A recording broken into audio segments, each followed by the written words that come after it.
Today on the Everything 80s podcast, Duck Hunt, the original first-person shooter.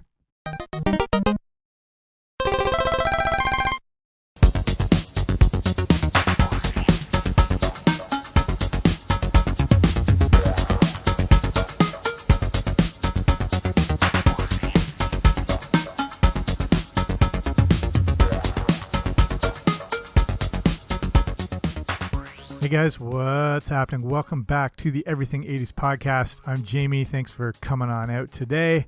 And we're looking at one of the most popular video games of all time, and a game that was actually considered to really help launch Nintendo before everything with Super Mario Brothers exploded, and that sort of became their flagship game. But we'll look at everything to do with this game, the development, the history, where it came from, some pretty interesting origins as well, as far as the technology that was used in this and how advanced that was for the time. But before we start, if you haven't already, make sure you subscribe wherever you get your podcasts. I should be there. Okay, let's get that out of the way and let's go.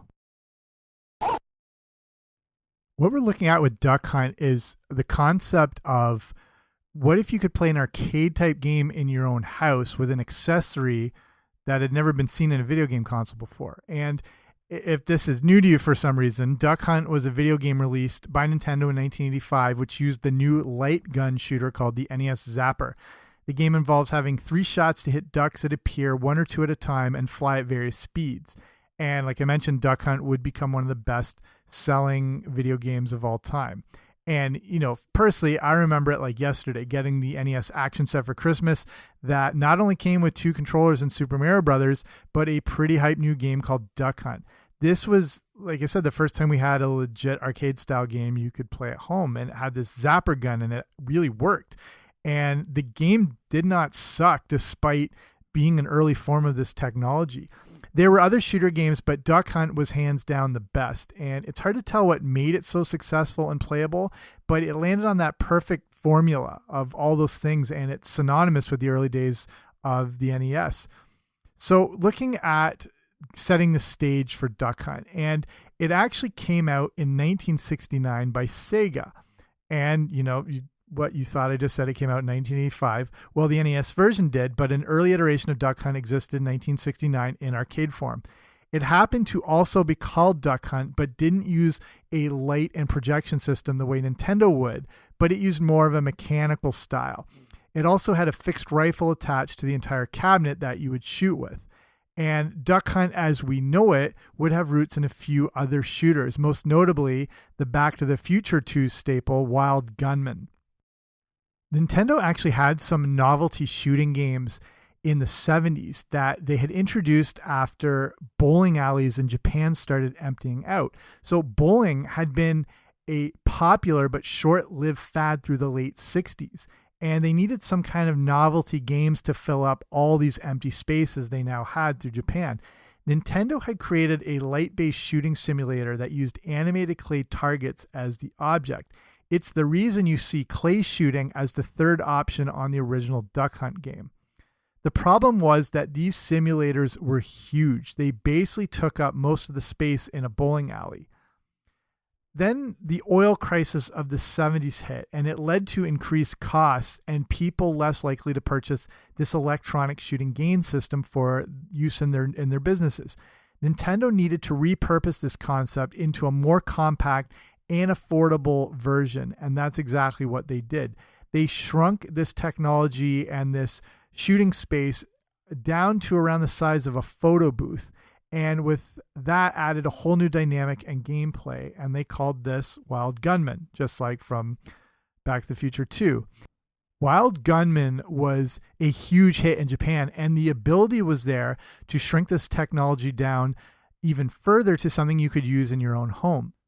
The thing was that light-based shooting guns had already existed, but they worked with real-life toys that would collapse when hit with the ray. You can see some of these old toys. You can still buy them on eBay and everything like that. And it was just this sort of like stackable, foldable little character creation thing. And when it was hit, it would fall down. So a company called Yosenju was part of Nintendo, and they dealt with the toy light gun technology.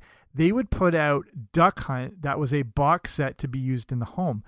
They had really advanced the light gun technology to this point as well. So the box set would come with a mini projector, and this could shine images of ducks onto any flat and clear surface. You would fire the light gun and the beam from it would hit the duck. The projector is following the path of the duck, and the light beam that hit off it would reflect back to the projector and recognize a hit. This would then cause the projector to change the direction of the animated birds by putting it on a different path, causing it to fall off the screen.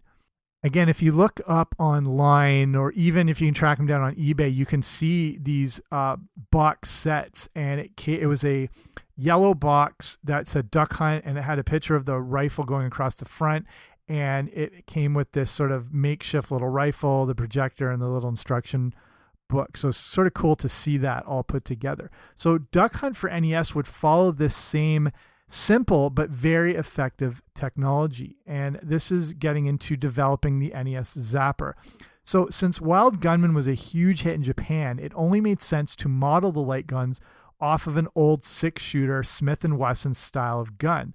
When Kosenju released the box Duck Hunt set, the guns followed this similar model. If you haven't brushed up on your NES history, it first existed in Japan as the Famicom, and this system had a different look and color scheme than what you're used to, but the light gun released with it over there took on this same sort of vintage gun look. Like they put out this same version of an action set, but the difference was their gun looked like an actual gun, and it also even came with a holster that you could wear with it. The NES Zapper would have a completely different appearance, and this was for a few reasons. It still kept a gun-like shape, but looked more like something that RoboCop would carry with him. It seemed odd because it had a futuristic look, but the first bunch of games released for the NES were traditional shooting or hunting type games. Gun safety is obviously a big concern, and it always has been, and it still was in the 1980s. And there are a few unfortunate cases of some young people being shot and killed by police for carrying realistic looking fake guns. So laws were put into place so that any toy gun would have to include bright safety colors so it could be identified as a toy. This is why in 1989 you see fluorescent orange on the NES Zapper, and the same color or fluorescent green or whatever used on most other toy guns such as Nerf guns or Super Soakers. Look back at an original Generation 1 Transformers Megatron, and you can probably picture what I'm talking about or have a quick look online. It looks so close to a real gun that there had been incidents of people arrested at airports for having one of these in their luggage, even like little kids. So with the Megatron, this was before those laws were put into place, and it looks straight up like a gun. It's got a scope on it. It's that metal color, that gun gray type color. Like it looks like a legitimate gun. So, you know, those laws were put in place, but Nintendo was smart for switching up from the original style guns with, changing what the Famicom had to using something that looked more space-like and more futuristic looking, which would also reflect the advancements of technology that came with the Nintendo Entertainment System. So now releasing Duck Hunt. And like I said at the top of the show, when you think of Nintendo, you probably think of Mario as being the centerpiece of the whole company. Obviously, this is true now, but before the NES was launched in North America, Mario wasn't even considered a big factor. They did not understand, what an iconic character he would become, but the motivation for thinking the Famicom would succeed in America was because of Duck Hunt. Remember, this is all coming out of what's called the Great Video Game Crash of 1983, where, if you're not familiar, the entire industry, specifically Atari, completely collapsed. Atari would go bankrupt within a few years, and it seems ridiculous, but no one wanted anything to do with video games at that time. And companies like Mattel and Hasbro had lost millions investing into different video games and technology. They were now trying to distance themselves as much as possible from video games. You need to check out, I did a show all about the E.T. Atari video game and the collapse of the whole industry, and it really goes more into depth on that if you want to look back on the previous episodes. So for Nintendo, it would be hard to convince American retailers and buyers to buy another video game system, but this time they had something new. A shooting-based accessory had never existed in home video games before, and they had a ton of market research showing how successful it was. Again, it's so funny to think of a time when retailers thought kids wouldn't want to play video games anymore, but the rousing success of Duck Hunt might be a way back in. And there's also the fact that, you know, as violent and whatever it is, kids really do like shooting-based games. And that brings us to the very simplistic but great gameplay of Duck Hunt. And I don't have to describe too much about Duck Hunt to you because there's no way, if you're listening to this, there's no way you haven't played this game before, I'm assuming. But I want to point out a few things that made this such a great game. The first thing is it had a very cartoony effect to it, and it felt like you were engaging with an actual cartoon show. It's primitive 8-bit technology looking back, but if you look at the advances in graphics that happened from, say, Atari to Nintendo, it was pretty mind-blowing. Duck Hunt was also more interactive, whereas games like Wild Gunman had fixed targets.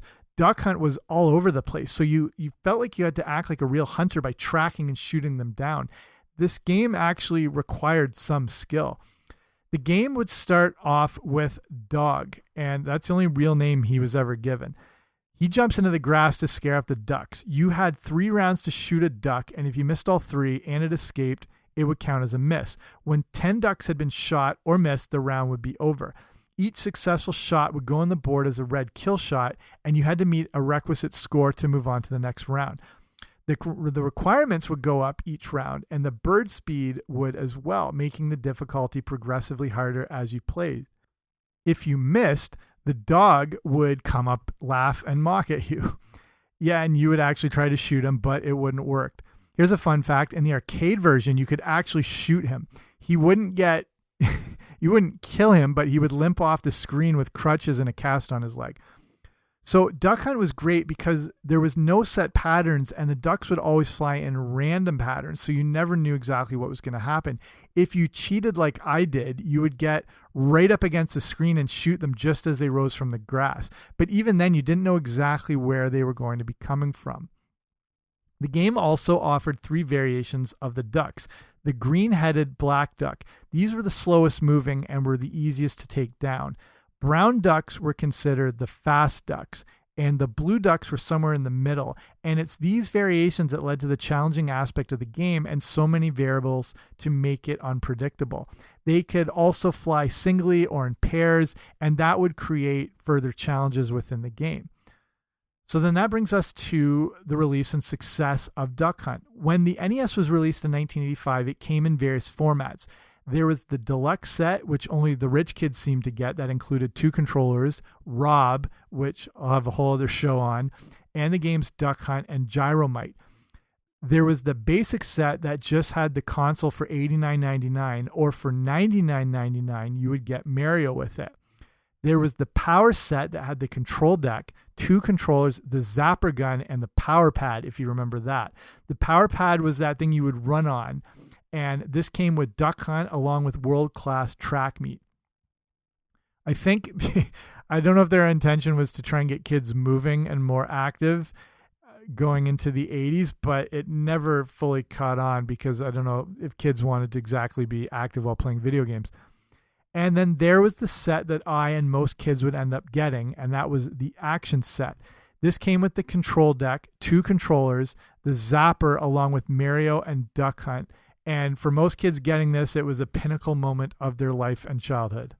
So you may have noticed talking about those other sets like the deluxe set and the power set. These ones did not come with Mario Brothers. Duck Hunt was responsible for a lot of the early success of the NES, but then when everyone realized how amazing Super Mario Brothers was, that took over and then they ran with it. So it's interesting to think how, despite its success, Duck Hunt never got a sequel. It seems weird that they would never put out another version since there were already limited options for games you could use with the Zapper. They put out a version on Smash Brothers, but that was a long time in between, releases. And I have to think if they put out another version within a year of the original Duck Hunt, every kid would have wanted one. There were 3 Mario Brothers games over the course of the NES, but this was now the cornerstone of the whole company. All in all, Duck Hunt remains one of the best-selling video games of all time, coming in at number 3 with 28.31 million units sold. And this was just one game that was released in 1984. This makes me even more shocked that a sequel wasn't released when there was obviously this interest, and even, you know, putting out a version and just changing the colors around and just calling it Duck Hunt 2, just something, when this is obviously massive success, is very surprising that they wouldn't have capitalized on it. So just fun fact, the other 2 highest selling games, Tetris at number 2, and then the original Mario Brothers at number 1. So I'll start wrapping this up here.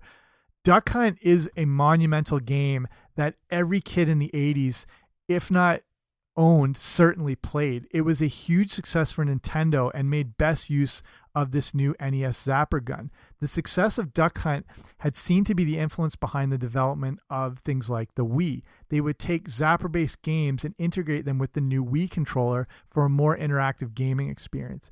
Either way, Duck Hunt can be thanked for not only being a classic game, but for helping to relaunch the entire video game industry. And just to finish off, here's one more interesting top fact, and apologies if you already know this, but Duck Hunt is actually a 2-player game. Not 2 guns, but if one player is using the gun, you can plug in one of the controllers and that person can actually control the ducks on the screen. So if you didn't know that, I'll let you put your brain back in your head after having it blown away. I grew up with this game and only now have just heard of this being a 2-player game. So we'll finish up there. Thanks for checking this show out. Again, if you haven't already, make sure you subscribe wherever you find your podcast. I should be there. And honestly, just thanks for taking the time to listen. There's so many podcasts out there now. And the fact you just, chose to check this one out means a lot. So that's it for me, and I'll talk to you later. Bye.